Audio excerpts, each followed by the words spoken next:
As-Sunnah, As-Sunnah, As-Sunnah Foundation. As-Sunnah, As-Sunnah, As-Sunnah Foundation. আসসালামু আলাইকুম রহমতুল্লাহি আবরাকাতুহ। ইন্নাল হামদুলিল্লাহ ওয়াসসালাতু ওয়াসসালামু আলা রাসূলিল্লাহ বাদ। সুপ্রিয় দর্শক শ্রোতা ভাই বোন, দেশ কিংবা প্রবাস যে যেখান থেকে দেখছেন, আপনাদের সকলকে সাদর আমন্ত্রণ জানাচ্ছি as-Sunnah ফাউন্ডেশনের স্টুডিও থেকে। আপনারা দেখছেন as-Sunnah ফাউন্ডেশন আয়োজিত সাপ্তাহিক সরাসরি প্রশ্ন উত্তরমূলক অনুষ্ঠান শরীআহ সমাধানের 248তম পর্ব। অন্যান্য দিনের মতো আজও ইনশা আল্লাহ তাআলা আপনাদের সঙ্গে ঘণ্টা ব্যাপী থাকছি এবং আপনাদের করা জীবন জিজ্ঞাসার উত্তর কোরআন এবং হাদিসের আলোকে দেওয়ার চেষ্টা করছি। ওয়ামা তৌফিকি ইল্লা বিল্লাহ। প্রিয় দর্শক, আপনার যে কোনো জীবন জিজ্ঞাসা বাংলায় সংক্ষেপে লিখুন, আমরা আপনার প্রশ্ন উত্তর দেওয়ার আপ্রাণ চেষ্টা অব্যাহত রাখব।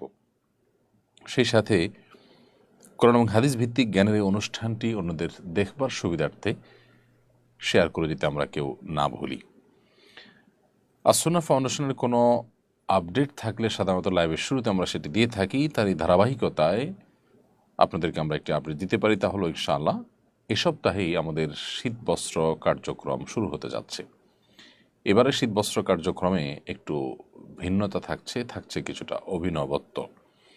আমরা ইনশাআল্লাহ বিদিনিল্লাহ এবার শীতবস্ত্র বিতরণে কম্বলের পাশাপাশি চাদর এবং সেই সাথে কানটুপি এবং মোজা পুরো প্যাকেজ দেওয়ার চেষ্টা করছি, যাতে করে একটা পরিবার শীত থেকে তিনি পরিপূর্ণভাবে নিজেকে নিবৃত বা শীত নিবারণের ব্যবস্থা তিনি করতে পারেন। ইনশাআল্লাহ বিদিনিল্লাহ এটি এই সপ্তাহে শুরু করছি আমরা।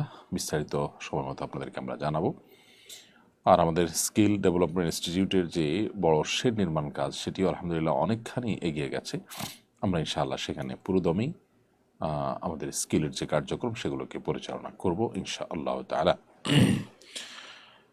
পাশাপাশি আমাদের বন্যা দুর্গত যে ফেনী, বৃহত্তর ফেনী, লক্ষ্মীপুর, কুমিল্লা এ অঞ্চলে আমাদের যে পুনর্বাসন কার্যক্রম এর ঘোষণা দেওয়া হয়েছিল, সেটি কার্যক্রম চলমান আছে। সেখানে আমাদের টিম আছে, তারা কাজ করছেন। বেশ কয়েক মাস লেগে যাবে ঘরগুলো নির্মাণ করতে। ইনশাআল্লাহ দিন আপনাদেরকে আমরা সময়মতো আপডেট দেব। ইতিমধ্যে যে সমস্ত প্রশ্ন আমার কাছে চলে আসছে, এর মধ্যে প্রথমে দেখতে পাচ্ছি নিশাত তাবাসসুম, আপনার প্রশ্ন আপনি লিখেছেন, আমি একজন মেডিকেল শিক্ষার্থী, যে রুমে সত্যিকারের মানব কঙ্কাল আছে সে রুমে নামাজ পড়া যাবে কিনা? বোন নিশাত তাবাসসুম, যে রুমে মানব কঙ্কাল আছে, অরিজিনাল মানব কঙ্কাল যদি থাকেও, সেখানে নামাজ পড়তে কোনো অসুবিধা নেই।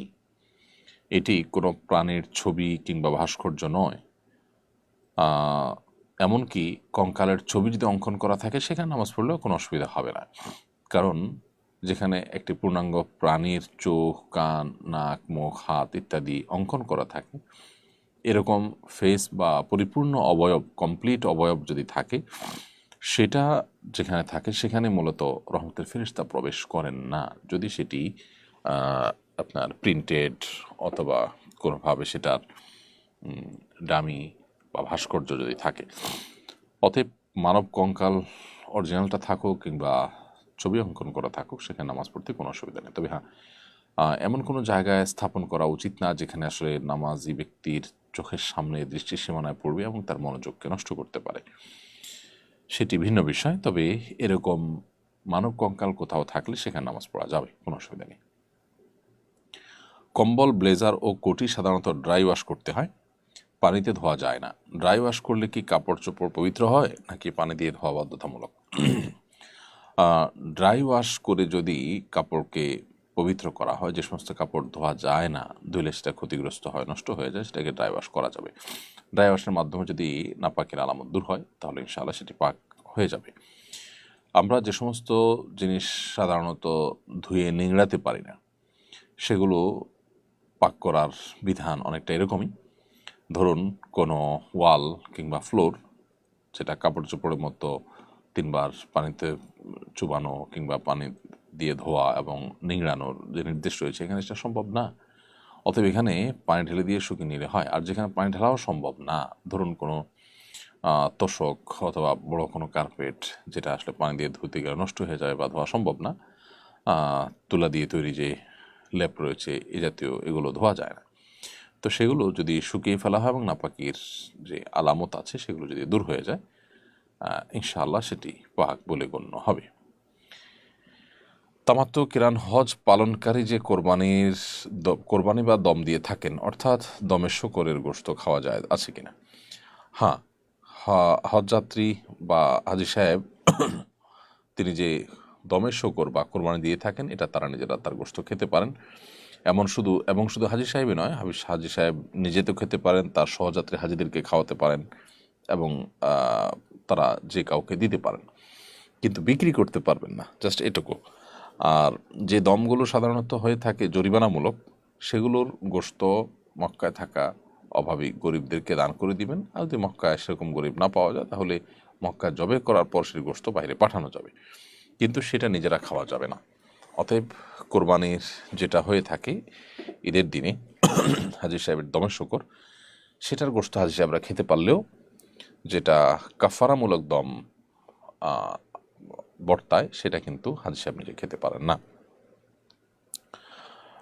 এরপরে এমডি মাহমুদুল হাসান সিয়াম লিখেছেন, মসজিদ নির্মাণের মালামাল ট্রাকে করে মসজিদে আনার জন্য কোনো রাস্তা না থাকায় মসজিদ কমিটি কৃষকদের অসম্মতি থাকা সত্ত্বেও তাদের জমির ফসল উপর দিয়ে নিয়ে আসেন।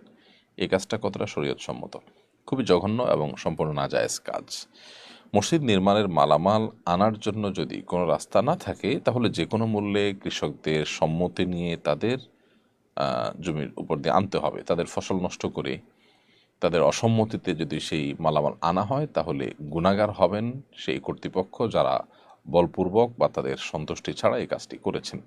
সন্দেহাতীতভাবে তারা পাপিষ্ঠ এবং আল্লাহ সুবহানাহু ওয়া তাআলার কাছে এর জন্য জবাবদিহিতার মুখোমুখি হবেন। নিজেরা অন্যায় করতেন, সেটি একটি অপরাধ হতো, আর এখানে আল্লাহর ঘরের জন্য অন্যায় করে দুটি অপরাধ হয়েছে। অর্থাৎ অন্যায় তো করেছেনই, সেই সাথে আল্লাহর ঘরকে অন্যায় কাজে ব্যবহার করেছেন, এটি আরেকটা অন্যায় হলো। তো এই জন্য এটি একেবারেই অনুচিত এবং গুনাহের কাজ। এর জন্য আল্লাহর কাছে দায়ী থাকতে হবে। বান্দার হকের ব্যাপারটা একজন মুসলমান সবচেয়ে গুরুত্বের সাথে দেখবেন। আল্লাহ তাআলা আমাদেরকে হেদায়েত নসিব করুন। এরপরে প্রশ্ন হলো, আমি একজন ভারতীয়, এখানকার হিন্দুত্ববাদীরা একের পর এক মসজিদের বিরুদ্ধে মামলা করছে। তারা প্রমাণ করার চেষ্টা করছে দেশে বড় বড় মসজিদগুলো প্রাচীনকালে মন্দির ছিল। বিভিন্ন অজুহাতে সাম্প্রদায়িক হিংসা সৃষ্টির চেষ্টা করছে। আমাদের মসজিদগুলো দখলে পায় তারা করছে। এরকম পরিস্থিতি এখানকার মুসলমান নাগরিক হিসেবে আমাদের করণীয় কি? আমরা আপনাদের এই করুণ দৃশ্যগুলো সোশ্যাল মিডিয়ার মাধ্যমে দেখতে পাচ্ছি, যেটি খুবই দুর্ভাগ্যজনক, আমাদের পীড়াদায়ক আমাদের জন্য। আমরা খুব কষ্ট পাই এ সমস্ত দৃশ্য দেখে। আমরা আপনাদের জন্য দোয়া করি মনে প্রাণে, আল্লাহ রাব্বুল আলামিন আপনাদের এই কষ্ট দূর করে দিন, আপনাদের দুঃখ দুর্দশা আল্লাহ সুবহানাহু ওয়া তাআলা মোচন করে দিন এবং আল্লাহ তাআলা আপনাদেরকে এই পরিস্থিতি থেকে উত্তরণের পথ বের করে দিন। আমরা দোয়া করি মনে প্রাণে। সেই সাথে আপনাদেরকে বলবো, আপনাদের দেশে যে সমস্ত ওলামা ইকরাম আছেন, সে সমস্ত বিজ্ঞ পণ্ডিত এবং দায়িত্বশীল ওলামা ইকরামের পরামর্শ এবং তাদের পথনির্দেশকে আপনারা মেনে চলবেন।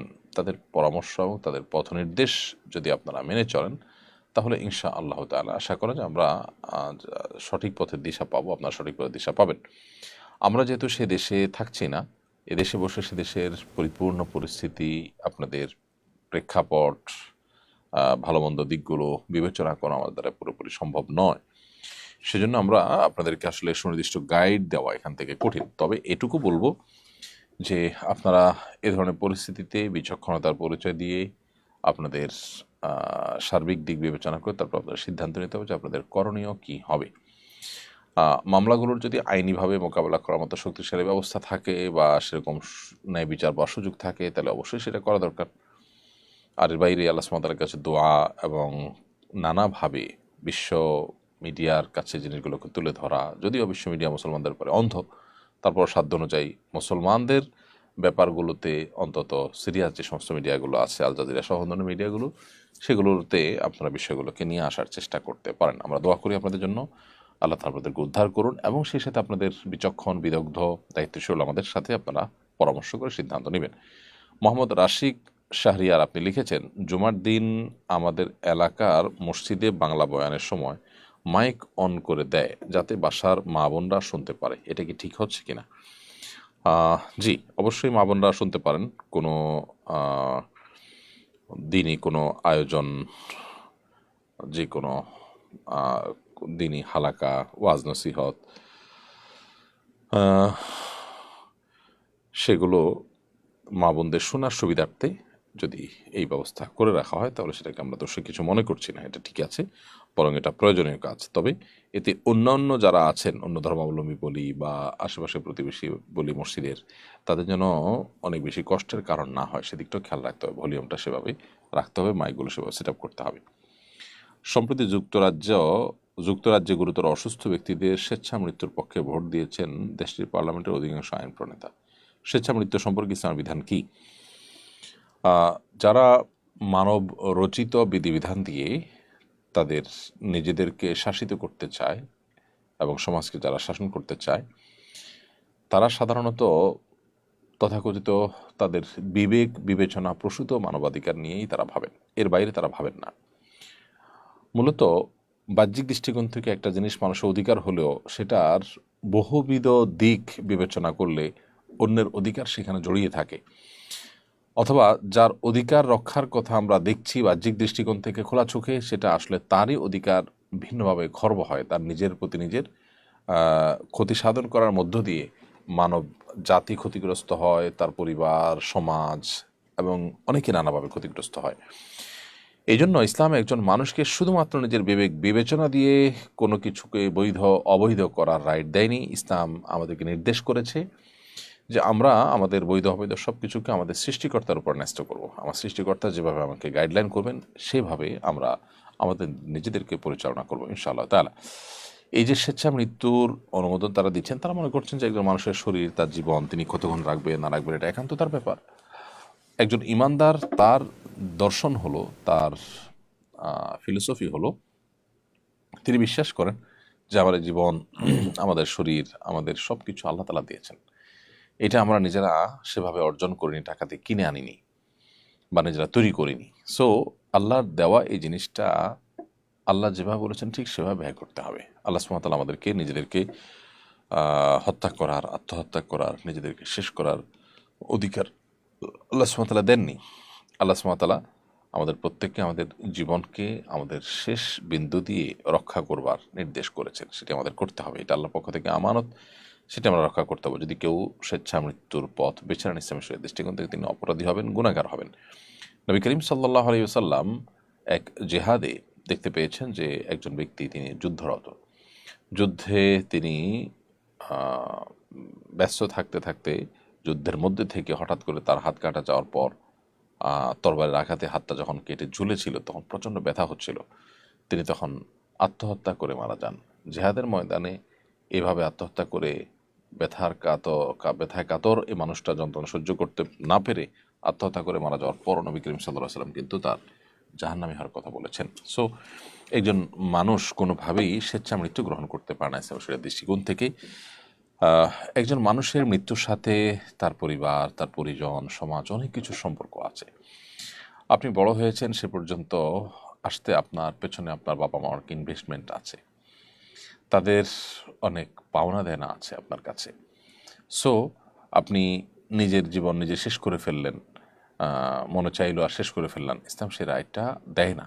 কারণ এখানে বাহ্যিক দৃষ্টিকোণ থেকে আপনাকে স্বাধীনতা দেওয়া হলেও এখানে অন্যদের অধিকার কিন্তু খর্ব হতে পারে। আবার একই সাথে একজন মানুষ একটা দুরারোগ্য ব্যাধিতে কষ্টে আছেন, একটা সময় তার কষ্ট থাকে না, তিনি সুস্থ হয়ে ওঠেন।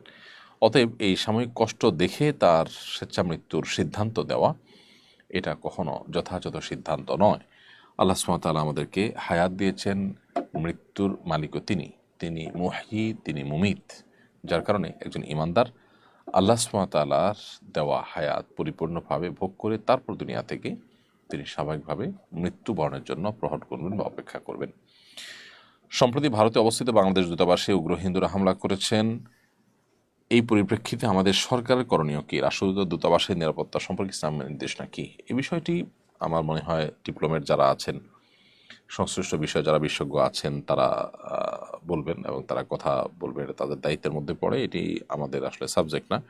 দেশের একজন সাধারণ নাগরিক হিসাবে, সাধারণ মানুষ হিসাবে অন্য 10 জনের মতো আমাদেরও আহত করেছে এই ঘটনা। সেজন্য আমরা এই ঘটনার তীব্র নিন্দা অবশ্যই জ্ঞাপন করছি। এবং দুধ হত্যা করা এটা পৃথিবীর সকল সভ্য সমাজে খুবই জঘন্য অপরাধ হিসাবে বিবেচিত। আমাদের প্রিয় নবী সাল্লাল্লাহু আলাইহি সাল্লাম এর সময়কার যে পৃথিবী, সেখানেও দুধ হত্যা করাকে খুবই জঘন্য অপরাধ হিসাবে দেখা হতো এবং কেউই সাধারণত দুধ হত্যা করতো না। কিন্তু এই দুধ হত্যা না হলে ওখানে দূতাবাসে হামলা করা, তাদের নিরাপত্তা বিঘ্নিত করার মতো এরকম অপরাধ, এরকম জঘন্য কাজ করা হয়েছে ভারতে, যেটি আমি মনে করি যে ভারতের যে তাদের যে কমিটমেন্ট ছিল বাংলাদেশের দূতাবাসের নিরাপত্তা দেওয়া, সেই কমিটমেন্ট তারা ব্রেক করেছে, লঙ্ঘন করেছে। প্রতিবেশী হিসাবে তারা তাদের দায়িত্বশীল আচরণ করতে যদি ব্যর্থ হয় এবং তাতে যদি প্রতিবেশীর আস্তে আস্তে সম্পর্ক নষ্ট হয়, তাহলে সেক্ষেত্রে তার দায় দায়িত্ব পরিপূর্ণভাবে ভারতকে নিতে হবে। কারণ একচেটিয়াভাবে ভারত এখানে তারা উগ্র আচরণ করছে এবং তারা দায়িত্বশীলতার পরিচয় দিচ্ছে না। এমডি আশরাফুল ইসলাম আপনি লিখেছেন, আমি সুদভিত্তিক ঋণ নিয়ে মালয়েশিয়া এসেছি, আমার উপার্জন কি হালাল হবে? সুদভিত্তিক ঋণ নিয়ে আসার কারণে আপনার হালাল উপার্জন হারাম হয়ে যাবে না। তবে সুদভিত্তিক যে ঋণ নিয়ে এসেছেন সেটি কারণে আপনি জঘন্য গুনাহ করেছেন, কাবিরা গুনাহ করেছেন, তার জন্য আল্লাহ সুবহানাহু ওয়া তাআলার কাছে আপনি তওবা নাসুহা করবেন, ইস্তেগফার করবেন, ক্ষমা প্রার্থনা করবেন, সেটি আপনার কর্তব্য। আর এই যে আপনি চলে এসেছেন ঋণ নিয়ে, এখন এসে আপনি যদি বৈধভাবে হালাল উপায়ে কোনো উপার্জন করেন, ইনশাআল্লাহ সেটি হারাম হবে না। এরপরে প্রশ্ন হলো, আমি নিয়মিত রক্তদান করি, রক্তদানের পর অনেক গ্রহীতা ফলমূল খেতে দেন এবং আসা যাওয়ার ভাড়া দেন, এগুলো গ্রহণ করা যাবে কিনা? যেগুলো করতে পারেন, কারণ আপনার নিজের টাকায় আসা যাওয়া করতে আপনি বাধ্য নন। হতে পারে যে অনেকেই রক্ত দিতে আসতে চান কিন্তু তার আসা যাওয়ার খরচ নেই, তো আরেকজনের জন্য যেহেতু আসবেন সেই খরচটা তিনি দিয়ে দিলেন, এটাকে পারিশ্রমিক হিসাবে গণ্য করা যাবে না। সো আসা যাওয়ার খরচ কিংবা সামান্য একটু পানি জুস ইত্যাদি খাওয়ার প্রয়োজন হয় ওই সময়, এটা যদি ওই লেভেলে থাকে, অর্থাৎ পরিমাণটা যদি সেরকম থাকে এটাকে পারিশ্রমিক হিসাবে ট্রিট করা যায় না, তাহলে ঠিক আছে। আর যদি পরিমাণটা অস্বাভাবিক হয়, যেটাকে পারিশ্রমিক ধরা যায়, তাহলে সেক্ষেত্রে সেটা গ্রহণ করা বা সেটা লেনদেন করা যাবে না। কারণ মানুষের শরীরের কোনো অংশ বিক্রি করার অনুমোদন ইসলাম আমাদেরকে দেয়নি। আল্লাহ সুবহানাহু ওয়া তাআলা বলেছেন, ওয়ালাকাদ কাররামনা বানি আদম, আমি আদম সন্তানকে সম্মানিত করেছি, মর্যাদা দান করেছি। সো আদম সন্তানের কোনো কিছুর ক্রয় বিক্রয়, কোনো কিছুর বিনিময়ে আদান প্রদান করা, এটা মানব দেহের জন্য, মানব জীবনের জন্য, মানব জাতির জন্য অপমানের। সেজন্য এই জায়গা থেকে একজন মুসলমান সতর্ক থাকবেন। এই সূত্রতে রক্ত দেওয়া নেওয়া জায়েজ আছে, কিন্তু টাকার বিনিময়ে দেওয়া নেওয়া জায়েজ নয়। এরপরে প্রশ্ন হলো, ইসকন ইস্যুতে কথা বলা কুষ্টিয়ার একজন ইমামকে অব্যাহতি দেওয়া হয়েছে, যদিও আপনার মুখের পর ইমামকে পুনর্বহাল করা হবে, সেটা সম্পর্কে আপনার মন্তব্য কামনা করছি। খুবই দুর্ভাগ্যজনক। একটি প্রতিষ্ঠান, একটি সংগঠন, তারা তাদের উগ্রতার পরিচয় ইতিমধ্যে বারবার দিয়েছে। বিভিন্ন সময় অস্ত্রসহ ধরপাকড় হয়েছে এবং তাদের যে উগ্র আচরণ, সেটা দিন দুপুরে মানুষ হত্যা করেও সেটা তারা প্রমাণ দিয়েছে, জানান দিয়েছে। এরপর একটা সভ্য সমাজে এই রকম কোনো প্রতিষ্ঠানের কোনো কর্মকাণ্ড চলতে আসলে পারে না। তাদের ব্যাপারে করণীয় ঠিক করা, পদক্ষেপ গ্রহণ করা, এগুলো আমাদের আশু কর্তব্যের মধ্য থেকে একটি বলে আমরা মনে করি। সো সরকারের উচিত তাদেরকে নিষিদ্ধ করা এবং নিষিদ্ধ করার আওতায় নিয়ে আসা। তাদেরকে যদি নিষিদ্ধ করা না হয়, তাহলে সকল সন্ত্রাসী সংগঠনই কাজ করবার অধিকার রাখে। ব্যাপারটা এরকম। তাদের উপর বিস্তারিত প্রতিবেদন, তদন্ত ইত্যাদি করে প্রয়োজনে তাদেরকে নিষিদ্ধ করা এবং আরও যে সমস্ত পদক্ষেপ নেওয়া যেতে পারে সেগুলো নেওয়াটা খুবই গুরুত্বপূর্ণ আমরা মনে করি। এদেশে সাম্প্রদায়িক সম্প্রীতি নষ্টের ক্ষেত্রে তারা অনেক বেশি ভূমিকা পালন করছে। সাধারণ হিন্দু ভাইরা তারা মুসলমানদের সাথে এখানে মিলেমিশে একাকার হয়ে আছে, একসাথে বসবাস করছে। তারা এখানে, অর্থাৎ ইসকন এসে এখানে ঘোলা পানিতে মাছ শিকার করার চেষ্টা করছে এবং এদেশের সাম্প্রদায়িক সম্প্রীতি নষ্টের জন্য নানা রকমের উস্কানি তারা অনবরত দিয়ে যাচ্ছে। এমডি ইব্রাহিম হোসেন আপনি লিখেছেন, আমি একজন চট্টগ্রাম বিশ্ববিদ্যালয়ের ছাত্র। আমি 3টা কোচিংয়ে ক্লাস নিয়ে থাকি। টিচার হিসেবে ক্লাসে ঢুকলেই স্টুডেন্টদের দাঁড়িয়ে সালাম দেয়। এতে কি আমি গুনাহগার হব? না, আপনি গুনাহগার হবেন না।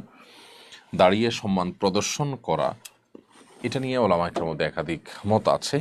কেউ কেউ এটিকে নিষেধ করেন, আবার অনেকে এটাকে জায়েজ মনে করেন, আবার অনেকে এটাকে বিশেষ পরিস্থিতিতে জায়েজ মনে করেন।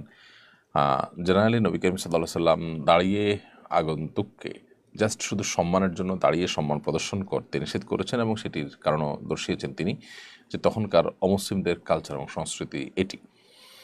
তো নবী করিম সাল্লাল্লাহু আলাইহি ওয়াসাল্লাম নিষেধাজ্ঞার আওতায় এটিকে তার আলোকে অনেকে এটাকে জেনারেলি নিষেধ করেন, যদিও এটা নিয়ে অনেকের ভিন্ন মত আছে। ওমরার জন্য প্রস্তুতি নিচ্ছি, তারিখ খুবই সন্নিকটে, অথচ এখনও পাসপোর্ট হাতে আসেনি। দ্রুত পাসপোর্ট আসার জন্য দালাল ধরে পাসপোর্ট করা জায়েজ আছে কিনা? যদি ব্যাপারটা এরকম হয় যে দালাল ধরা ছাড়া বা তাকে টাকা দিয়ে আসলে আপনার ন্যায্য অধিকারটা আপনি পাবেন না, যদি এরকম লেভেলের সমস্যা হয় তাহলে সেক্ষেত্রে সেটি জায়েজ হতে পারে। কিন্তু এটা নির্ভর করবে যে আসলে আপনার সমস্যাটা কতটা প্রকট, এটা ছাড়া আপনি চলতে পারেন কিনা, এটার জন্য আপনি অনন্য উপায় কিনা। আমরা অনেক সময় দেখা যায় যে একটু সবর করলে হতে পারে, একটু সমস্যা হয়তো হচ্ছে কিন্তু ওই সমস্যার সমাধান হতে পারে, সাময়িক সমস্যা। আমরা সেই বিষয়গুলোকেও দেখা যায় যে খুব তাড়াতাড়ি করার জন্য অহেতুক নিজেরা অস্থির হয়ে সেখানে ঘুষ দিয়ে অবৈধ উপায়ে নানাভাবে সেটা আমরা আদায় করার চেষ্টা করি। তো এটা কোনো ভালো জিনিস না। একজন মুসলমান তিনি দায়িত্বশীল আচরণ করবেন সব ক্ষেত্রে, এবং অবৈধ সুবিধা আদায় করার জন্য বা যে জিনিসটা আমার লিগালি পেতে একটু সময় লাগবে বা সাধারণত একটু সময় লাগে, সেই জিনিসটাকে একটু তাড়াহুড়া করে যদি আপনি পেতে চান এবং পেতে গিয়ে যদি কোনো গুনাহের শিকার হন, কোনো গুনাহের আপনি লিপ্ত হন, তাহলে সেক্ষেত্রে আপনি গুনাহগার হবেন, তার জন্য দায়ী হতে হবে আপনাকে। আল্লাহ সুবহানাহু ওয়া তাআলার কাছে আপনার জবাবদিহি করতে হবে। তো সেজন্য আমাদের চেষ্টা করতে হবে যে সর্বোচ্চ আমরা যেন এ জাতীয় পরিস্থিতিতে আপনার মনে চাইলো আর আমরা ঘুষ দিয়ে সেটা একটু তাড়াহুড়ো করে নিলাম, এটা করা উচিত হবে না, তাহলে গুনাহগার হবেন। হ্যাঁ, নিরুপায় হয়ে গেছেন, টাকা ছাড়া হচ্ছে না, টাকার জন্যই হচ্ছে না, এরকম যদি হয় তাহলে নিতে পারবেন টাকা দিয়ে। বাংলাদেশের গণমাধ্যমের ভূমিকা নিয়ে জনমনে অনেক প্রশ্ন আছে। অনেক গণমাধ্যম এজেন্ডা ভিত্তিক সংবাদ প্রচার করে। এসব গণমাধ্যম সম্পর্কে আমাদের ভূমিকা কী হওয়া উচিত? এগুলো তো আজকে নতুন নয়, বাংলাদেশে বহুদিন ধরে আমরা এটি দেখতে পাচ্ছি যে এজেন্ডা ভিত্তিক সংবাদ তারা প্রচার করছে, এবং তারা মানুষকে যা দেখাতে চাচ্ছে বিভিন্ন এজেন্ডা বাস্তবায়ন করার প্রয়োজনে সেটাই তারা দেখাচ্ছে, আবার যেটা দেখানোটা তাদের জন্য তারা ভালো মনে করছে না সেটাকে তারা ইগনোর করছে। তো এই যে ব্যাপারটা, এই ব্যাপারটার কারণে এই গণমাধ্যমগুলো আসলে গণমাধ্যম না হয়ে প্রচার যন্ত্রে পরিণত হয়েছে, এবং এই প্রচার যন্ত্রগুলো অনেক ক্ষেত্রে সর্বসাধারণের যে স্বার্থ আছে সেটিকে রক্ষা না করে তারা গোষ্ঠী বিশেষের স্বার্থকে রক্ষা করছে বা তাদের এজেন্ডা তারা বাস্তবায়ন করছে। এগুলো গণমাধ্যমের রূপ ধারণ করেছে মাত্র। এগুলোর ব্যাপারে সাধারণ মানুষ হিসেবে আমাদের রোল হওয়া উচিত এদেরকে বর্জন করা, এদেরকে চিহ্নিত করা, এদের রূপটাকে মানুষের কাছে জানানো। তারা এ সমাজের অনেক নিউজ আছে যেগুলোকে ইগনোর করে, তারা তাদের মতো একটা পজিটিভ নিউজকে নেগেটিভ করে দেখায়, আবার একটা নেগেটিভ জিনিসকে পজিটিভ করে দেখায়। তারা বিদেশিদের বিভিন্ন দেওয়া এজেন্ডা, বাহিরের বিভিন্ন কালচারাল যে যুদ্ধ চলছে সেগুলোর অংশ হিসেবে তারা বিভিন্ন জিনিসকে সমাজে পুশ করার জন্য অ্যাগ্রেসিভলি তারা চেষ্টা করে। তারা জাতির দর্পণ হওয়ার কথা, জাতির যে আপনার বাস্তব এবং প্রকৃত চিত্র সেটা তুলে ধরার কথা তাদের, সেটা না ধরে তারা তাদের মতো করে জিনিসগুলোকে প্রচার করছে। এই জন্য একজন ইমানদার, একজন মুসলমান তিনি তার জায়গা থেকে সর্বোচ্চ চেষ্টা করবেন এগুলোকে যাচাই বাছাই করে তারপর গ্রহণ করা এবং এই জাতীয় গণমাধ্যমগুলোকে চিহ্নিত করা। ফ্যাক্ট চেকিং এর মাধ্যমে আজকাল বিভিন্ন তথ্যপাত্র যাচাই করা যায়। সে সমস্ত ফ্যাক্ট চেকারদের সহযোগিতা নেওয়া যেতে পারে। তাদের এই সমস্ত গণমাধ্যমের কোনো তথ্য বিশ্বাস না করে সেগুলো থেকে আমরা তথ্যপত্র নিয়ে তারপরে তার মাধ্যমে কোনো জিনিসকে আমরা বিশ্বাস করতে পারি। তাহলে সেক্ষেত্রে আমরা বিপদগ্রস্ত হওয়া থেকে বা তাদের মিথ্যাচার দ্বারা ক্ষতিগ্রস্ত হওয়া থেকে আমরা রক্ষা পেতে পারি ইনশাআল্লাহ তাআলা। এরপরে প্রশ্ন দেখতে পাচ্ছি আমি, এমডি আসাদুল ইসলাম জয়, আপনি লিখেছেন, আমি আমার মা বাবাকে বারবার বলি ব্যাংক লোন না নেওয়ার জন্য, কিন্তু তারা আমার কথা মানছেন না, তবে কি আমার গুনাহ হবে? ভাই আসাদুল ইসলাম জয়, আপনার বাবা মাকে ব্যাংক লোন নিতে নিষেধ করার পরও তারা যে ব্যাংক লোন নিচ্ছেন এবং আপনার কথা শুনছেন না, সেজন্য তারা গুনাহগার হবেন, এবং আপনি যেহেতু নিষেধ করেছেন অন্যায় থেকে আশা করা যায় আপনি আল্লাহ তাআলার কাছে গুনাহগার হবেন না। তবে আপনি যদি ওইটার সুফল ভোগ করেন, সেটার যে লাভ সেটা যদি আপনি ভোগ করেন, তাহলে সেক্ষেত্রে আপনার দায় আসবে। আপনার উচিত সেই লাভটাকেও অ্যাভয়েড করা, বর্জন করা, এবং আপনি নিজে চলার জন্য কোনো ব্যবস্থা না থাকলে নিজে উদ্যোগী হয়ে কোনো একটা ব্যবস্থা গ্রহণ করা, তারপরও হারামের উপর নির্ভর না করা। বাবা মাকে বুঝিয়ে যদি বিরত রাখতে না পারেন, তাহলে বিভিন্ন কৌশলে বিভিন্ন পদক্ষেপ নিয়ে তাদেরকে কিভাবে বোঝানো যেতে পারে, তাদেরকে কিভাবে কনভিন্স করা যেতে পারে, তাদেরকে কিভাবে সংশোধনী আনা যেতে পারে, সে বিষয়ে আপনি নানাভাবে চেষ্টা চালাতে পারেন। এরপরে নাজিউল্লাহ আল জিহাদ আপনি লিখেছেন, মিশর থেকে বলছি, এখানে অনেক মসজিদে মুয়াজ্জিন নিজে আজান না দিয়ে রেকর্ড করে ছেড়ে দেয়। শরীয়তের দৃষ্টিতে আজানের বিধান কি?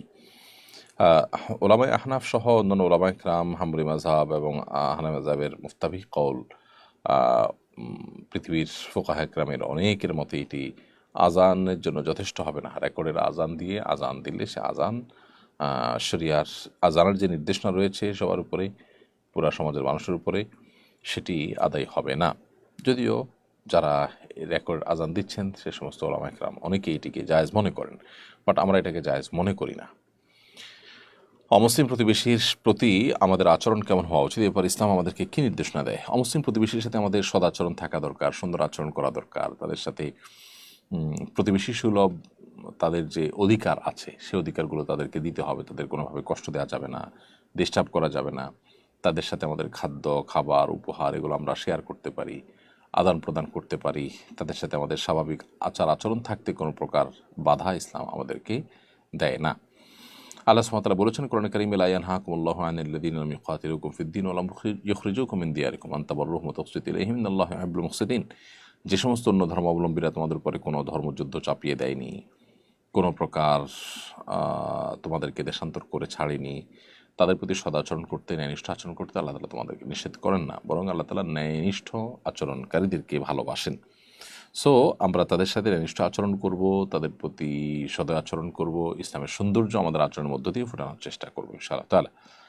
এমডি আলামিন ইসলাম আপনি লিখেছেন, পাতানো বোনের সাথে সম্পর্ক ছিন্ন করলে কি আত্মীয়তা ছিন্নকারের গুনাহ হবে? না, পাতানো বোন পাতানোটাই তো জায়েজ নয়। পাতানো বোন পাতানোর মধ্য দিয়ে পর্দার বিধান যেমন লঙ্ঘন হয়, শরিয়ার পর্দা সংশ্লিষ্ট আর অনেক বেশি বিষয় আছে যে বিষয়গুলো লঙ্ঘন হয়, যার কারণে এরকম তথাকথিত পাতানো বোনের এই কনসেপ্টটাই ইসলামী শরীয়তের দৃষ্টিকোণ থেকে নাজায়েজ।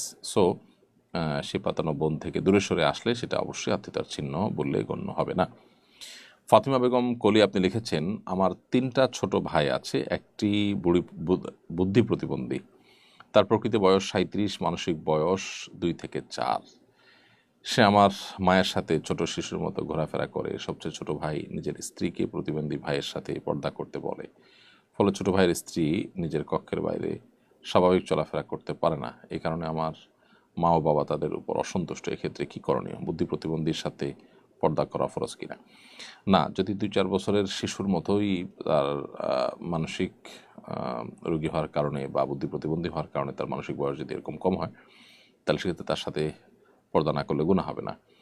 কারণ শরীয়তের পর্দার যে বিধিবিধান রয়েছে এটি যে উদ্দেশ্যে, যে মাকসাদে, যে ক্ষেত্রে প্রযোজ্য হয় এটি তার আওতায় পড়ে না। যার কারণে এখানে মা বাবা যদি অসন্তুষ্ট হন বা ওই সেই মানসিকভাবে যিনি অসুস্থ তার জন্য যদি কষ্টের কারণ হয়, তাহলে সেক্ষেত্রে এখানে কড়াকড়ি বা বাড়াবাড়ি না করা উচিত।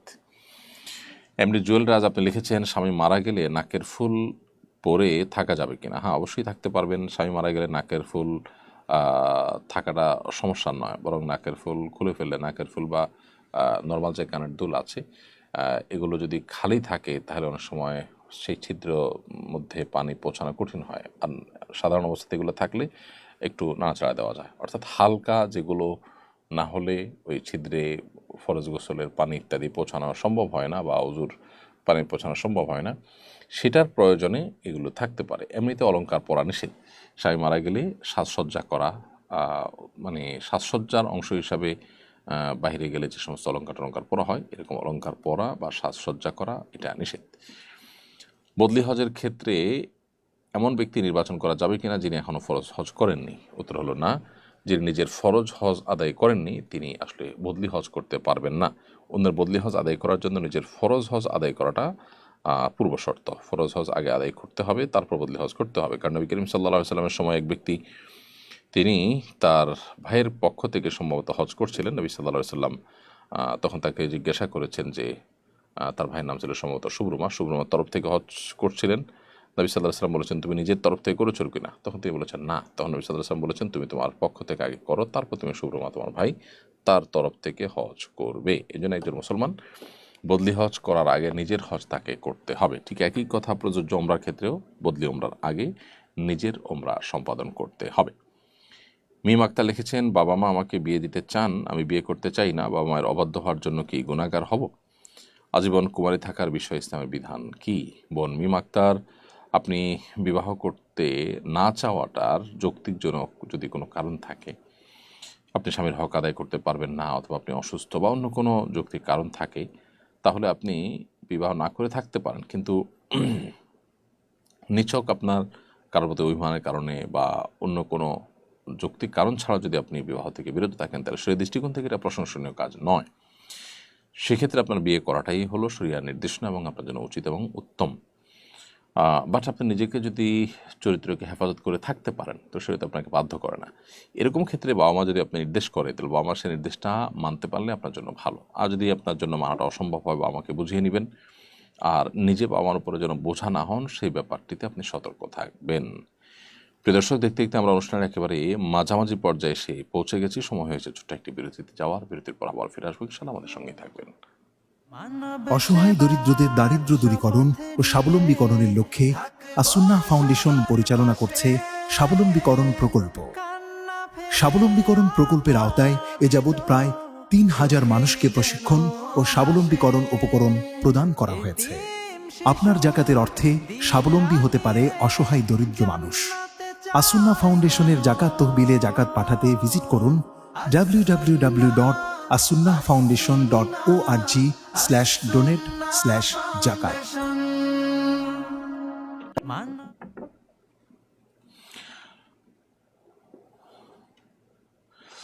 বিরতির পর আবারও আপনাদেরকে স্বাগতম জানাচ্ছি লাইভ অনুষ্ঠানে। আপনারা দেখতে পাচ্ছেন আসুন্নাহ ফাউন্ডেশন আয়োজিত সাপ্তাহিক সরাসরি প্রশ্ন উত্তরমূলক অনুষ্ঠান শরীয়ত সমাধানের 248তম পর্ব। বিরতির আগে আমরা অনেকগুলো প্রশ্নের উত্তর দিয়েছিলাম। এ পর্যায়ে আমি দেখতে পাচ্ছি মোহাম্মদ শাকিল, আপনি লিখেছেন, সৌদি আরবের ব্যাংকের মাধ্যমে নির্দিষ্ট পরিমাণ রিয়াল দেশে পাঠালে সৌদি আরবের ব্যাংক ক্যাশব্যাক দেয়, এই ক্যাশব্যাক কি সুদ? বিস্তারিত জানাবেন। রিয়াল দেশে পাঠালে বা বাহির থেকে যে কোনো রেমিটেন্স দেশে আসলে তার জন্য যে প্রণোদনা সরকারিভাবে দেওয়া হয়ে থাকে, সেটি সুদ হিসাবে গণ্য হবে না। এটি আপনি নিতে পারবেন। এটা বিভিন্ন সময় আমরা বলেছি, এটি যে কোনো ভালো কাজ করলে উৎসাহ বা প্রণোদনা দিয়ে তাকে যদি কোনো কিছু দেওয়া হয়, সেই দেওয়াটা জায়েজ আছে, আর সেটি গ্রহণ করাও জায়েজ আছে। তো সেই রকম একটি বিষয় এটি, যার কারণে না জায়েজ হওয়ার কোনো কারণ নেই। শরীফা সুলতানা অনি আপনি লিখেছেন, একজন ব্যবসায়ী কোন কোন বিষয় লক্ষ্য রেখে ব্যবসা করবে? বোন শরীফা, যে ব্যবসায়ী তিনি আল্লাহ তাআলাকে ভয় করে মুসলিম হিসাবে হালাল উপায়ে ব্যবসা করতে চান, যে ব্যবসার মাধ্যমে তিনি কিয়ামতের ময়দানে কিয়ামতের ভয়াবহ দিনে তিনি নবীদের সাথে, সিদ্দিকদের সাথে, ওলিদের সাথে, নেককারদের সাথে হাসর হোক সেটা চান, তাকে যে কাজটি করতে হবে তা হলো আমানতদারিতার সাথে, সততার সাথে ব্যবসা করতে হবে, সত্যবাদের সাথে ব্যবসা করতে হবে। মিথ্যা বা প্রতারণার আশ্রয় তিনি নিতে পারবেন না। কোনোভাবে ঠকানো, ওজনে কম দেওয়া, মাপে কম দেওয়া, এরকম কোনো বিষয় তার ব্যবসায় থাকতে পারবে না। এগুলো লক্ষ্য করে তিনি করবেন এবং হালাল পণ্য বিক্রি করবেন, হালালভাবে করবেন। এক কথায় ব্যবসায় হালাল মেনটেন করে চলবেন, নবী সাল্লাল্লাহু আলাইহি ওয়াসাল্লাম সুন্নাহ মেনটেন করে চলবেন। যদি সেটি করতে পারেন, তাহলে ইনশাআল্লাহ বিদিনে সেই ব্যবসাটা তার জন্য নেক আমল হিসাবে গণ্য হতে পারে। গতকাল আপনি অন্য ধর্মীয় নেতাদের সঙ্গে, প্রধান উপদেষ্টার সঙ্গে সাক্ষাৎ করেছেন, সেখানে আপনি সরকারকে কী পরামর্শ দিয়েছেন? এই বিষয়গুলো আমরা ইতিমধ্যে বলেছি বিভিন্ন জায়গায়। সেখানে আমরা সরকারকে মূলত পরামর্শ দিয়েছি যে আমাদের দেশের যারা অন্যান্য ধর্মাবলম্বীরা আছেন, তাদের মধ্যে যে অহেতুক ভয় রয়েছে, সেটি দূর করার জন্য মুসলমানদের সাথে তাদের, অর্থাৎ ধর্মীয় নেতাদের পারস্পরিক আলাপ আলোচনা বাড়ানো, তাদের সাথে উঠা বসা বাড়ানো এবং তাদের মধ্যে ডায়ালগ বাড়ানোর উদ্যোগ নেওয়া। এর মাধ্যমে তাদের মধ্যকার যে ভীতি আছে, সেই ভীতিটা কিছুটা হলেও কাটিয়ে তারা উঠতে পারবেন, সেটা দূর করতে পারবেন বলে আমরা মনে করি। আর এর পাশাপাশি তারা অর্থাৎ অন্য ধর্মাবলম্বীরা তারা যেন অন্যদের ফাঁদে পা না দেন। বিভিন্ন লোকজন দেশের বাহির থেকে, দেশের ভেতর থেকে তাদেরকে উস্কে দেওয়া, তাদেরকে অহেতুক ভয় সৃষ্টি করা, ত্রাসের সৃষ্টি করার যে চেষ্টা করছেন, সেগুলোতে তারা যেন সজাগ থাকেন, সতর্ক থাকেন, সেগুলো যেন তাদেরকে স্পর্শ করতে না পারে, সেজন্য নানাবিধ ব্যবস্থা নেওয়ার জন্য আমরা পরামর্শ দিয়েছি। এক একজন এক পরামর্শ দিয়েছেন। কেউ কেউ পরামর্শ দিয়েছেন যে দেশের বাইরে, অর্থাৎ ভারতে, আমাদের পার্শ্ববর্তী দেশে যে সংখ্যালঘু নির্যাতন হচ্ছে, সেগুলো নিয়ে আমাদের কথা বলা দরকার সরকারিভাবে। আমরা সেগুলো নিয়ে যদি কথা বলতাম, তাহলে আজকে তারা আমাদেরকে নিয়ে কথা বলার সুযোগ পেত না। আমরা যেহেতু কথা বলছি না, এর জন্য তারা আমাদের উপরে চেপে বসছে। মোহাম্মদ আশিক মণ্ডল আপনি লিখেছেন, পাক এবং নাপাক কাপড় একসাথে ধৌত করলে কি পাক কাপড়েও তিনবার ধৌত করতে হবে? পবিত্র এবং অপবিত্র কাপড় একসাথে যদি ধোয়া হয়, আর ধোয়ার ক্ষেত্রে যদি অপবিত্র কাপড় ধোয়ার যে পদ্ধতি, সেটা পবিত্র কাপড়ও একসাথে ধোয়ার সময় সে পদ্ধতিতে মেনটেন করা হয়, আপনি 3বার ধুইলেন এবং ভালো করে নিংড়ে নিলেন প্রত্যেকবার, তাহলে সেক্ষেত্রে পাক এবং নাপাক কাপড় উভয়টাই কিন্তু পবিত্র হয়ে যাবে। আব্দুল্লাহ কাইয়ুম আপনি লিখেছেন, আমি দেশের বাহিরে থাকি, আমার পরিবারের কেউ মারা গেলে আমার করণীয় কি? আমার দেশে ফিরতে ফিরতে অনেক সময় লেগে যাবে, এতক্ষণ কি মৃত মানুষকে কবর না দিয়ে রাখা ঠিক হবে? না, মৃত মানুষকে দ্রুততার সাথে কবর দিয়ে ফেলা উচিত।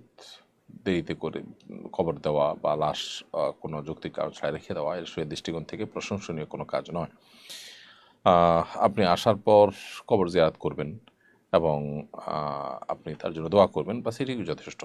কিন্তু দিনকে দিন ফ্রিজে ফেলে রাখা, বিদেশ থেকে লোক আসবে সেজন্য একেবারেই অনুচিত কাজ। নবী করিম সাল্লাল্লাহু আলাইহি ওয়াসাল্লাম একটি হাদিস রয়েছে, কোনো মানুষ মারা যাওয়ার পর দ্রুততার সাথে তাকে দাফন করে ফেলো, কারণ লোকটা যদি নেককার হয়, তাহলে তার জান্নাত থেকে তাকে এতটুকু সময় দূরে রাখাও তার প্রতি অবিচার।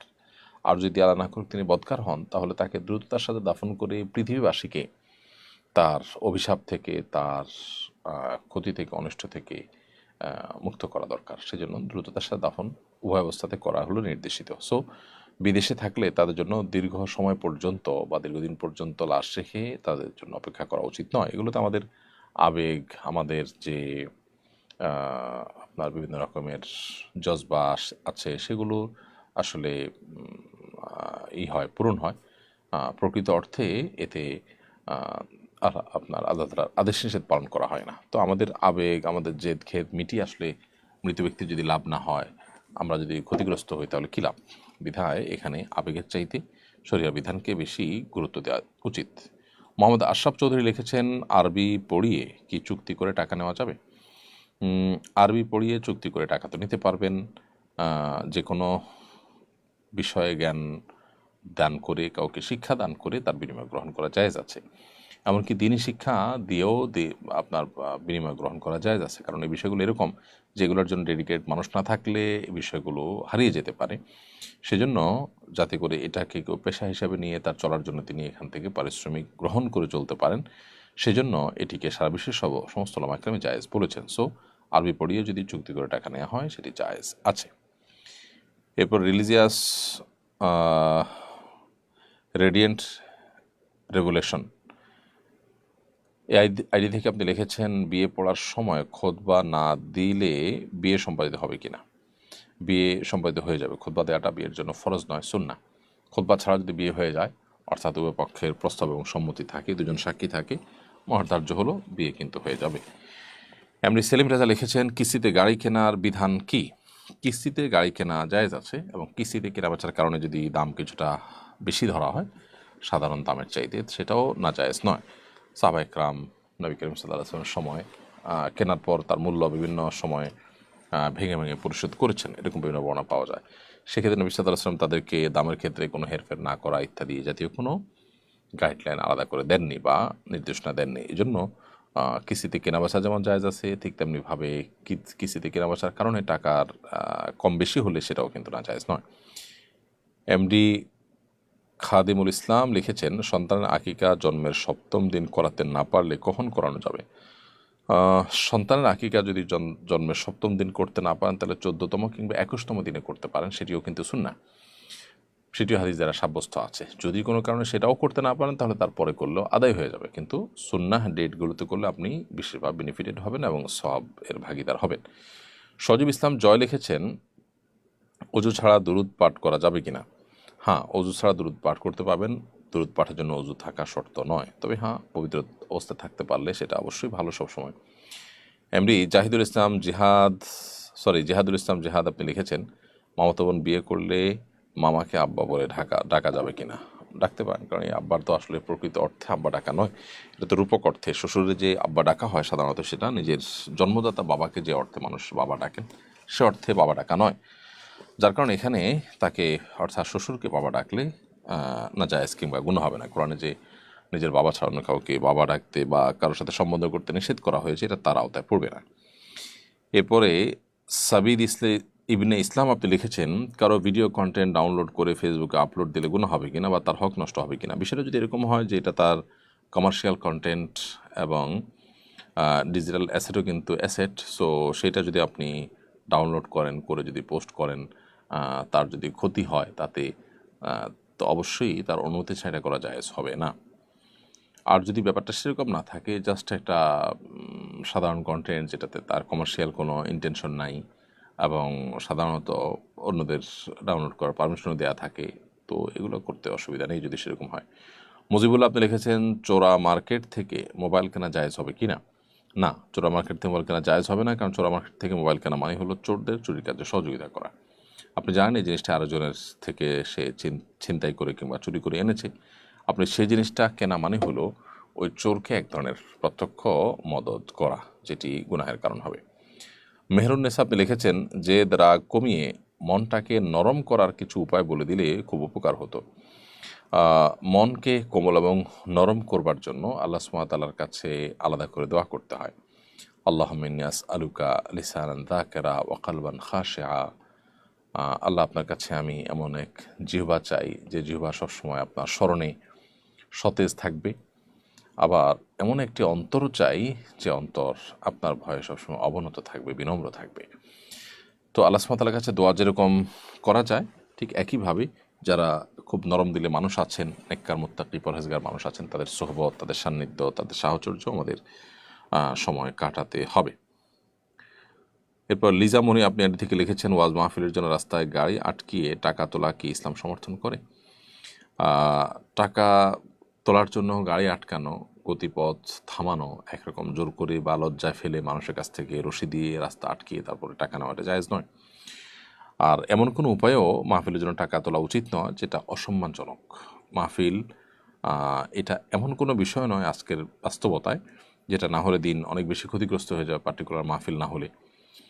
তো সেটার জন্য আপনি এমন কোনো অবলম্বন করলেন যাতে দিন এবং দিনদার মানুষরা অপমানিত হয়, তাহলে সেক্ষেত্রে ভালো কাজ করতে গিয়ে আপনি আরও খারাপ কাজ করলেন। এটা আমাদের করা উচিত নয়। সম্মানজনকভাবে যতটুকু আমরা পারি ততটুকুই করব, আর সেটা যদি না পারি তাহলে সেক্ষেত্রে আল্লাহ তাআলা আমাকে ওয়াজিব বা ফরজ করেননি, এবং বিশেষ করে গাছের গোড়া কেটে আগায় পানি দিতে বলা হয়নি। সো মাহফিল করে ভালো কাজ করব, ভালো কথা, কিন্তু সেই মাহফিল করতে গিয়ে যদি আমাকে অন্যায় করতে হয় তাহলে সে অন্যায় কাজ করে আমাকে মাহফিল করার নির্দেশ শরীয়ত দেয়নি। এরপর জিনিয়া ঝিনু এটি থেকে আপনি লিখেছেন, আমার স্বামী একজন ব্রেন ক্যান্সার রোগী, তার খেয়াল রাখতে গিয়ে অনেক সময় সুন্নত নামাজ পড়তে পারি না, এতে কি আমার গুনাহ হবে? বোন জিনিয়া, আল্লাহ তাআলা আপনার স্বামীকে পরিপূর্ণ শেফা দান করুন, আমরা দোয়া করি। দুরারোগ্য ব্যাধি থেকে আল্লাহ রাব্বুল আলামিন তাকে রক্ষা করুন, আল্লাহ তাআলা আপনাদেরকে সান্ত্বনা নসিব করুন, কষ্ট দূর করে দিন। এবং রোগীর সেবা করতে গিয়ে যদি আপনি সুন্নত নামাজ কখনো হেরফের হয়ে যায়, আশা করা যায় ইনশাআল্লাহ এটার কারণে আল্লাহ সুবহানাহু ওয়া তাআলা আপনাকে দায়মুক্ত করবেন এবং সওয়াব থেকে বঞ্চিত করবেন না। এরপরে NH-MD নাইম হোসেন আপনি লিখেছেন, খালুকে কি মামা বলা যাবে? আমার চাচাতো ভাইয়ের খালুকে মামা আমার চাচাতো ভাই তার খালুকে মামা ডাকে। জি, এটা করা যাবে, কোনো অসুবিধা নেই। আয়েশা সিদ্দিকা লিখেছেন, একটি সুস্থ শিশুকে মায়ের বুকের দুধ কতদিন পর্যন্ত খাওয়াতে পারবে? অনেকে 2 বছরের পরেও খাওয়ায়, কোরআন হাদিসের আলোকে বলবেন।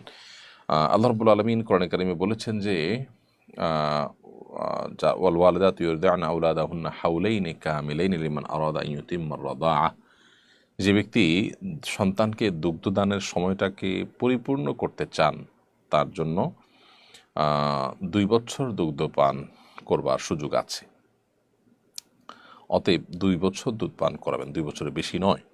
যদিও হাম্বলি ফকিহগণ, সৌদি আরবের উলামা ইকরামগণ, তারা 2 বছরের বেশিও যতদিন ইচ্ছা ততদিন দুধ পান করানো যাবে বলেন। তারা মনে করেন যে দুধ পানের কোনো সময়সীমা নেই। এখানে যে 2 বছরের কথা বলা হয়েছে এটা জাস্ট একটা পরামর্শ, কিন্তু এরপর আর করা যাবে না এমন কোনো কথা বলা হয়নি। মূলত এখানে এই আয়াত এবং আরও আয়াত রয়েছে কোরআনে কারিমের, একাধিক আয়াত রয়েছে নবী সাল্লাল্লাহু আলাইহি ওয়াসাল্লামের হাদিস রয়েছে, সবগুলোকে একসাথ করলে আমরা দেখি এবং পরিষ্কার হয় যে আসলে 2 বছর পর্যন্ত দুধ পান করানোর নির্দেশ শরীয়তে রয়েছে।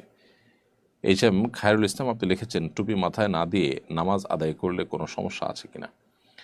কোনো অসুবিধা নেই, টুপি মাথায় দিয়ে নামাজ পড়া কোনো জরুরি বিষয় নয়। তবে নবী সাল্লাল্লাহু আলাইহি ওয়াসাল্লাম বেশিরভাগ সময়ই তার যে পোশাক ছিল তোমরা থেকে টুপিও ছিল।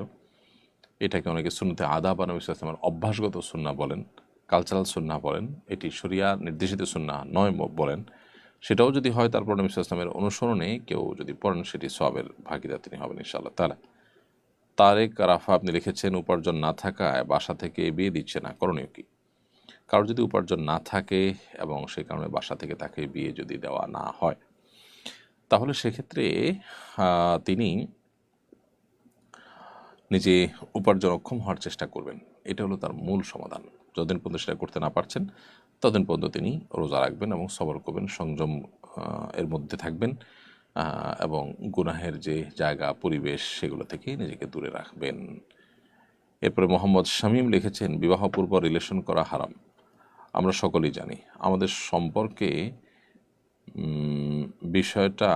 সম্পর্কের বিষয়টা আমার পরিবার এবং তার পরিবার জানে, তবু কি হারাম হবে? পরিবার জানার সাথে বিষয় নয়, আল্লাহ তাআলা আপনাকে নিষেধ করেছেন, আল্লাহ নিষেধাজ্ঞা লঙ্ঘন হচ্ছে সেজন্য এটি হারাম হবে। শুধু পরিবার জানে না সেজন্য হারাম নয়, বরং এখানে হারাম হলো মূলত আল্লাহ সুবহানাহু ওয়া তাআলা নিষেধ করেছেন, তারপরও সেই কথা আপনি গেছেন, বিবাহ ছাড়া সম্পর্ক করেছেন সেটার জন্য। বিধায় এখান থেকে ফিরে আসতে হবে এবং তওবা করতে হবে। বিবাহের মাধ্যমে শুধুমাত্র এ ধরনের রিলেশন করা যাবে। আব্দুল্লাহ মাহমুদ আপনি লিখেছেন, খ্রিস্টানদের হাতে রান্না খাওয়া যাবে কিনা? জি, খ্রিস্টান হোক, ইহুদি হোক, মুশরিক হোক, অন্য ধর্মাবলম্বীদের হাতের রান্না খেতে অসুবিধা নেই। তবে এটা মনে রাখতে হবে যে অন্য ধর্মাবলম্বীদের হাতে হালাল খাবার আমরা রান্না করা হলে সেটি খেতে পারবো। যদি তারা কোনো হারাম কিছু মিশায় অথবা হারাম খাবার দেয় তাহলে সেটা জায়েজ হবে না। হালাল খাবার যদি হয় তাহলে সেক্ষেত্রে তাদের রান্না করা খাবার খেতে কোনো অসুবিধা নেই। এমডি আশিক বিশ্বাস আপনি লিখেছেন, আমাকে আমার বাবা মা দায়ী রাখতে দেয় না, এখন আমি কি করব? ভাই আশিক, আপনার বাবা মা যদি দায়ী রাখতে নিষেধ করেন তাহলে তাদের সেই নিষেধাজ্ঞা মানাটা আপনার জন্য জরুরি নয়, সেটি মানতে আপনি বাধ্য নন। কারণ বাবা মা যতক্ষণ পর্যন্ত ন্যায়সঙ্গত আদেশ করবে সন্তান ততক্ষণ পর্যন্ত বাবা মা নির্দেশ শুনতে বাধ্য। অন্যায় কোনো নির্দেশ করলে সে নির্দেশ তিনি মানতে বাধ্য নন। দায়ী রাখা যেহেতু ওয়াজিব, একটি ওয়াজিব তরক করতে বাবা মা নির্দেশ করছেন, তাদের সে নির্দেশ মানতে আপনি বাধ্য নন। এরপর সাদমান সাদিক আপনি লিখেছেন, বারবার ইস্তেখারা করার পরেও ফলাফল বুঝতে পারছি না, এক্ষেত্রে করণীয় কি? বারবার ইস্তেখারা করার পরও আপনি ফলাফল কিভাবে বুঝতে পারছেন না? ইস্তেখারার ফলাফলটা কিভাবে আমরা পাবো? এটা নিয়ে আমাদের অনেকের মধ্যে ধোঁয়াশা আছে, অনেকের মধ্যে ভুল ধারণা আছে। আমরা মনে করি যে ইস্তেখারার ফলাফল পাওয়ার জন্য বোধহয় আমাদেরকে স্বপ্নে দেখতে হয়। স্বপ্নে দেখা আসলে কোনো জরুরি কোনো বিষয় নয় যে স্বপ্নে দেখলেই আমরা শুধুমাত্র ফলাফল পেয়েছি আমরা ধরতে পারবো। স্বপ্নে দেখা ছাড়াও কিন্তু ফলাফল পাওয়া যেতে পারে। আর সেটা এভাবে যে কোনো বিষয় যখন আপনি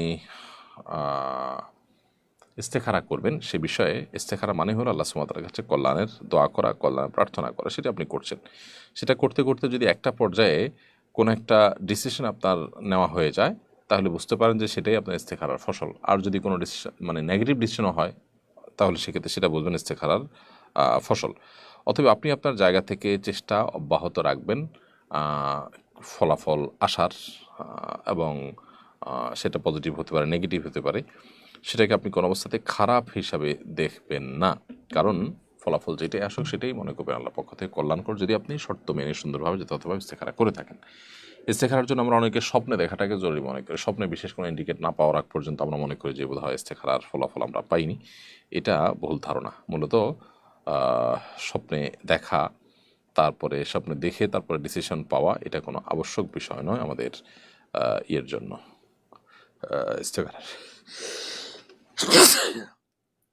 ইস্তেখারার ফসলের জন্য। আলহামদুলিল্লাহ। এরপর এমডি খোকন আপনি লিখেছে, আমি দুবাই থাকি, অনেক সময় মসজিদের ভেতর জায়গা না পেয়ে বাইরে নামাজ পড়তে হয়। কখনো কখনো মেয়েরা অর্ধলঙ্গ অবস্থায় চোখের সামনে দিয়ে যায়, নামাজরত অবস্থায় নজরে পড়ে যায়, এতে নামাজ হবে কিনা? আল্লাহ তাআলা মাফ করুন, মুসলিম দেশে ওই ধরনের নোংরা দৃশ্য আমাদেরকে দেখতে হয়, এটি দুর্ভাগ্য আমাদের জন্য। তো বাইরে যদি আপনি নামাজ পড়েন তাহলে সেক্ষেত্রে এরকম দৃশ্য চোখে পড়বে সেরকম আশঙ্কা তৈরি হলে আপনি প্রয়োজনের চোখ বন্ধ করে রাখবেন।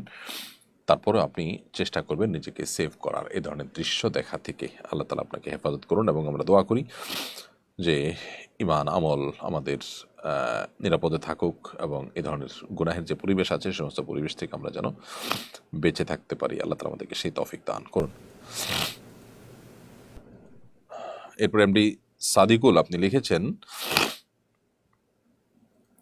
নিজে ড্রাইভিং লাইসেন্স করতে গেলে অনেক সমস্যায় পড়তে হয়, অত অবস্থা দালাল ধরে ড্রাইভিং লাইসেন্স করা যাবে কিনা? দালাল যদি এজন্য ধরেন যে তিনি আপনাকে কাজগুলো সহযোগিতা করবেন, হেল্প করবেন, কাগজপত্র ঠিক করে দিবেন, ফর্ম ফিল আপটা ঠিক মতো করে দিবেন, যেগুলো হয়তো আপনার জানা নেই, কাগজগুলো দেখে নেবেন, যে যেটা হয়তো আপনার নিজে করতে গেলে ভুলভাল হয়ে যেতে পারে। তো সেই হিসাবে তাদেরকে কনসালটেন্ট হিসাবে যদি নিয়োগ দেন এবং তিনি সব করে দিলেন, তার বিনিময়ে তাকে দিলেন, সেটা জায়েজ আছে। কিন্তু অবৈধভাবে কোনো সুবিধা পাওয়ার জন্য তাকে যদি টাকা দেন এবং তিনি যদি ঘুষ ঘাস দিয়ে এটি করে দেন, তাহলে সেটা সম্পূর্ণ নাজায়েজ এবং গুনাহ হবে আপনার জন্য। এরপরে এমডি মাজহারুল ইসলাম আপনি লিখেছেন, আমি একজন বক্তার আলোচনায় শুনেছি যারা নামাজ পড়ে না তাদের সালাম দেওয়া যাবে না, কথাটা কতটুকু গ্রহণযোগ্য জানাবেন? না, এটা কোনো গ্রহণযোগ্য কথা নয়। যারা নামাজ পড়েন না তাদেরকে সালাম দেওয়া যাবে না, এটা সঠিক কোনো কথা নয়। নামাজ না পড়লেও যদি তিনি মুসলমান হয়ে থাকেন আপনি তাকে নামাজ সালাম দিতে পারেন। হ্যাঁ, এটা তাদের মতে সঠিক যাদের মতে নামাজ না পড়লে মানুষ মুসলমান থাকে না। অনেক উলামা ইকরাম সেটি বলেন। যেহেতু মুসলমানই থাকে না সেহেতু তাকে সালাম দেওয়া যাবে না। ওই দৃষ্টিভঙ্গি থেকে এটি ঠিক আছে, এটা তাদের মত। তবে বাংলাদেশের বেশিরভাগ মানুষই যেহেতু হানাফি থট ফলো করেন, হানাফি উলামা ইকরাম এবং অন্যান্য ইমামদের মতে এটি নামাজ তরককারী ব্যক্তি যদি নামাজ তরক করছেন কিন্তু তার মধ্যে অপরাধ বোধ কাজ করে, তিনি নিজেকে মুসলমান হিসাবে দাবি করেন, তাহলে সে ব্যক্তি মুসলমান থাকে বিধায় তাকে সালাম দিবেন।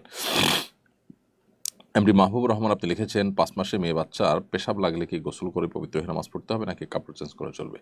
যেই কাপড়ে লেগেছে, কাপড়ের যে অংশে লেগেছে শুধু ওই অংশ ধুয়ে ফেললে নামাজ পড়া যাবে।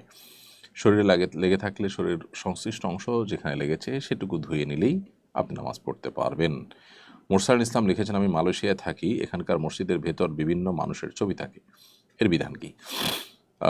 ভাই মোরসাল ইসলাম, মসজিদের ভেতরে ছবি রাখার যে কালচারটা তাদের ওখানে আছে, শরিয়া দৃষ্টিকোণ থেকে এটা আসলে প্রশংসনীয় কোনো বিষয় নয়। তো হানাফি উলামা ইকরাম, হানাফি মাযহাব উলামা ইকরাম মতে এটা জায়েজ নয়। সেখানে উলামা ইকরামের দৃষ্টিভঙ্গি কি আমি জানি না, তারা হয়তো এটাকে জায়েজ মনে করেন, সেজন্যই রাখেন।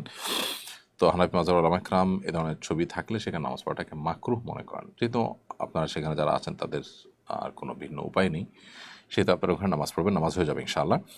আর যদি আপনারা এমন কোনো মসজিদ থাকে যেখানে এরকম কোনো প্রাণীর ছবি থাকে না, তাহলে সেখানে নামাজ পড়ার চেষ্টা করবেন যদি এরকম কোনো সুযোগ থাকে। রোমানা ইসলাম জানভি আইডি থেকে আপনি লিখেছেন, কোরআন ছুঁয়ে ওয়াদা করার পর তা ভঙ্গ করতে হলে করণীয় কি?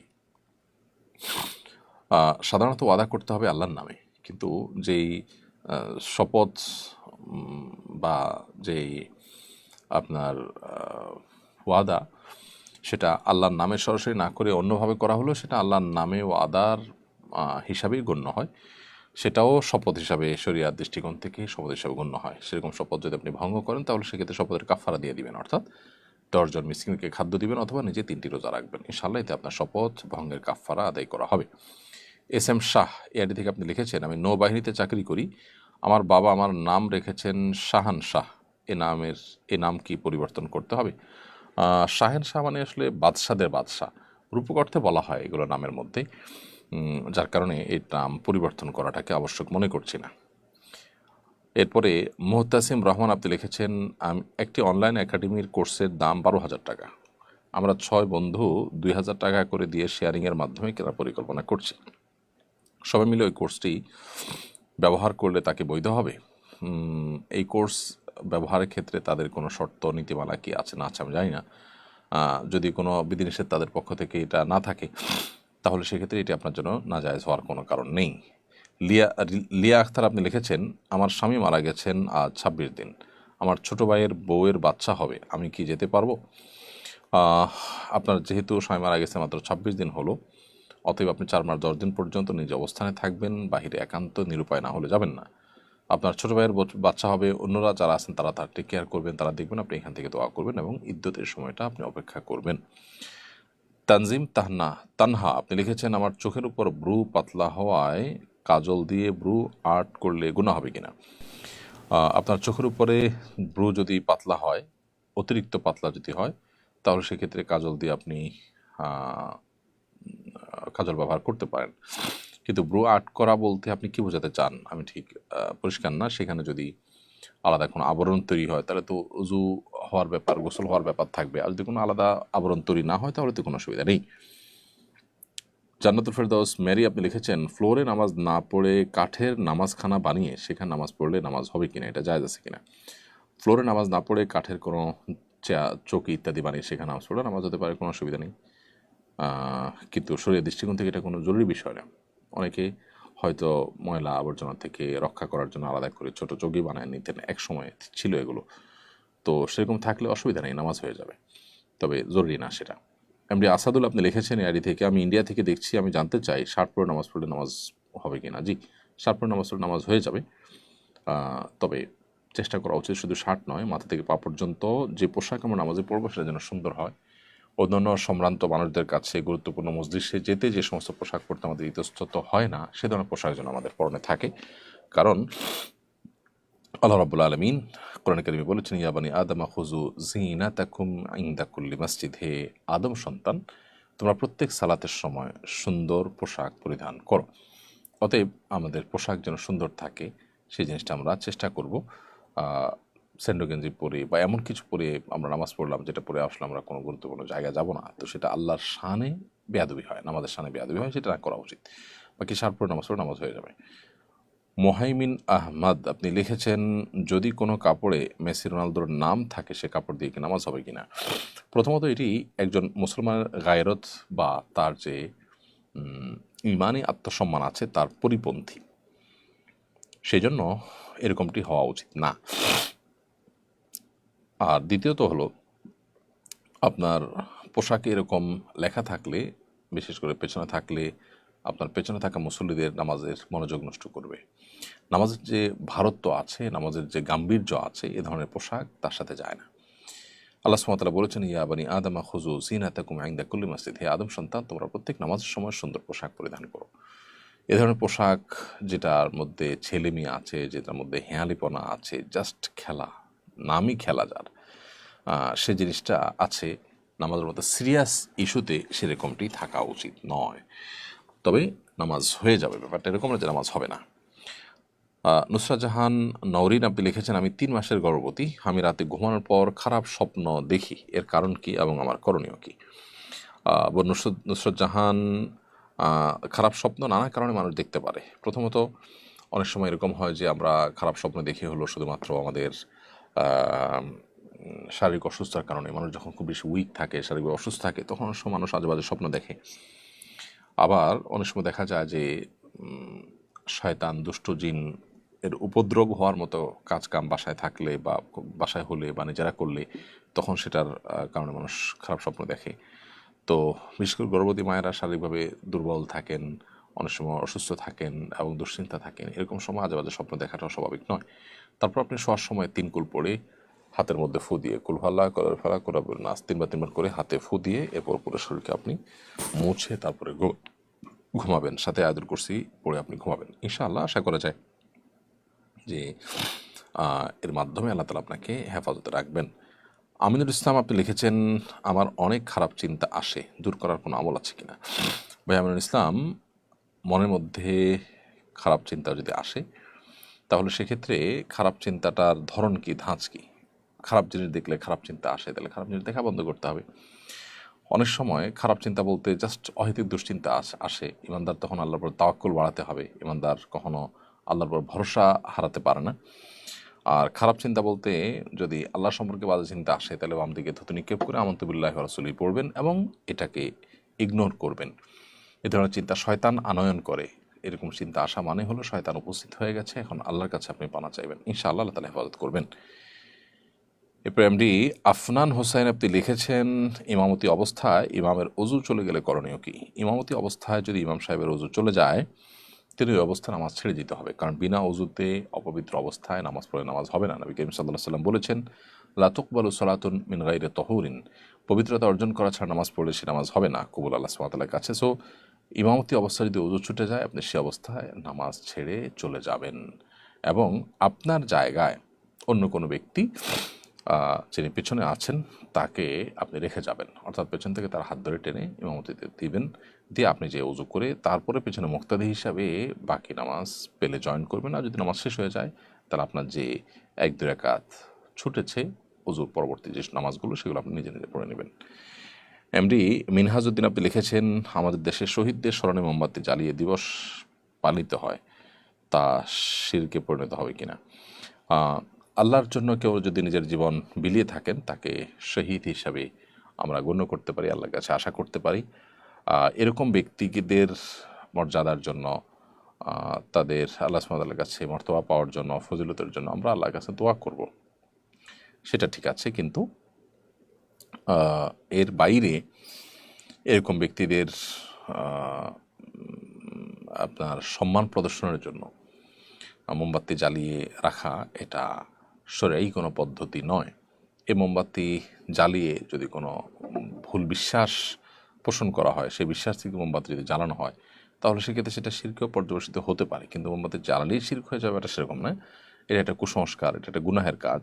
কিন্তু বিশ্বাসের উপর নির্ভর করবে যে কোন বিশ্বাস থেকে এটি করা হচ্ছে। যদি মনে করা হয় এর মাধ্যমে তার উপকার হচ্ছে ইত্যাদি, তাহলে সেটি এক ধরনের শিরকে পর্যবসিত হতে পারে। প্রিয় দর্শক, দেখতে দেখতে আমরা অনুষ্ঠানের একেবারে শেষ প্রান্তে চলে এসেছি। সময় হয়েছে বিদায় নেবার, ইনশাআল্লাহ বিদিনিল্লাহ। আবারও আল্লাহ যদি তৌফিক দান করেন আমাদেরকে পরবর্তী লাইভে দেখা হবে, কথা হবে। সে পর্যন্ত আল্লাহ তাআলা আমাদের সবাইকে সুস্থ রাখুন, নিরাপদে রাখুন, ভালো রাখুন। জাযাকুমুল্লাহু খায়রা। আসসালামু আলাইকুম ওয়া রাহমাতুল্লাহি ওয়া বারাকাতুহু। আসুন্নাহ ফাউন্ডেশন, উম্মার স্বার্থে সুন্নাহর